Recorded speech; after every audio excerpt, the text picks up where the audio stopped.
All along the shorelines of a dozen countries, villagers, tourists, royalty, and soldiers were in the path of monster waves able to cross the entire ocean. People near the epicenter of the earthquake were swallowed up in less than 30 minutes. The tsunami didn't reach others for an hour, 2 hours, even 6 hours or more. Without a warning system, hundreds of thousands of people were caught unawares, many so far away from the source of the wave that they never even knew there had been an earthquake.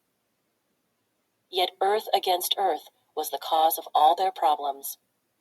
When the seafloor ruptured, trillions of tons of water were instantly pushed up 40 feet by the rising land. Then the water came back down, and the collapse created a series of waves. These were not wind-whipped waves moving along at a few miles per hour. They were tsunami waves, racing out at 500 miles per hour.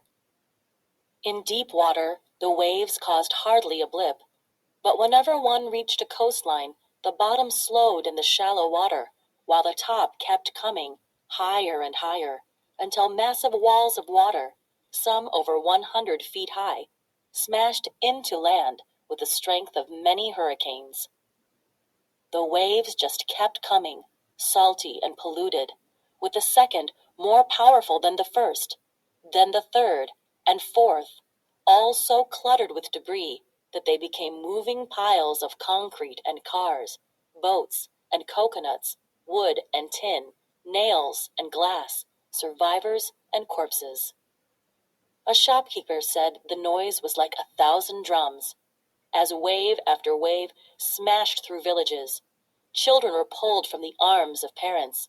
Clothing was ripped from bodies, and people and their possessions were flipped over, cut, and punched. Some were swept 2 miles inland, while others were caught in the backwash and carried out to sea. When the water started to drain, survivors shimmied down from coconut trees or other high places, feeling dazed and confused. Weak voices called out to them from vast piles of debris. It was a changed world, soggy and broken. Nothing looked familiar. Nothing at all. This was the scene in many countries around the Indian Ocean.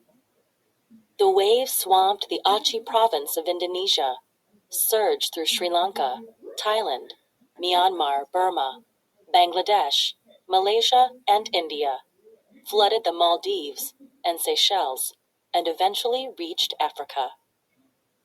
In Aceh, 169,000 died quickly, but death was also reported 16 hours and 5,300 miles away in South Africa.